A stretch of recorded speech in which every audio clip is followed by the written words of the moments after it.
ব্যাস হলো তো, যত দোষ সন্দেহ। আর আমাদের বাড়িতে যাই হয়ে যাক না কেন সব দোষ আমার। আজ সকালে সদ্য রান্নাঘরে পা দিয়েছি, মা বলে তোর জন্যই পড়ে গেল রুটিটা, সারাক্ষণ ফোন নিয়ে ছবি তোলা। আমি তো পুরো ভেবা চাকা করলাম, ঠিকই সেটাই তো বুঝতে পারলাম না। মা হেসে বলে শোন, আগেই বলে দিচ্ছি হোলি খেলতে যাবি ঠিকই, আগে খেয়ে তারপর।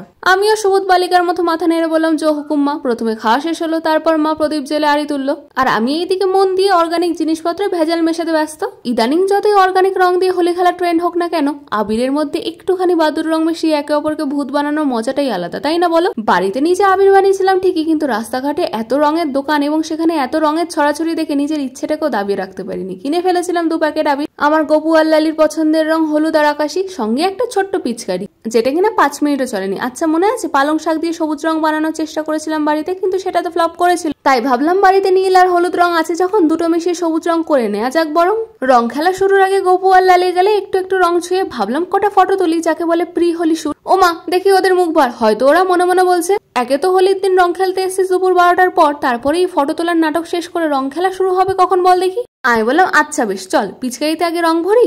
আজকাল কেনা আবির জলে গোলালেই এমন গোলা রং হয়, আলাদা করে শিশিতে জল রং কিনতে হয় না। পিচকারিতে রং ভরে আমরা 3 জন মিলে অপেক্ষা করছিলাম মা রান্নাঘর থেকে কখন বেরোবে। প্রথমে মাকে একটু ভূত বানাবো ভেবেছিলাম, তারপর পিচকারিটাই তো চললো না। থাবড়ে থুবড়ে বাড়ি মেরে বুঝলাম পিচকারিটাই খারাপ। তারপর সোজা সাপটা হিসাব, মা বাড়িতে রং গুলে নিয়ে এসে বলে নে খেল দেখি কত খেলতে পারিস এবার। প্রথমে গপু লালিকে, তারপর লালি গপুকে রং লাগালো, তারপর মা আমাকে আর ওদেরকে। হঠাৎ রং খেলার মাঝে মা বলে এই দাঁড়া পুরোনো চশমাটা তো পরে আসেনি, নতুন চশমাটা ততক্ষণে রং হয়ে গেছে। আমি তো হেসে কুটোপাটি, মাকে বললাম আর কি হবে, এই চশমা পরেই ঘুরবে। মা বলে তবে রে দাঁড়া তুই, দিল রঙের বাটি, তারপর আমার মাথার উপরে ঢেলে।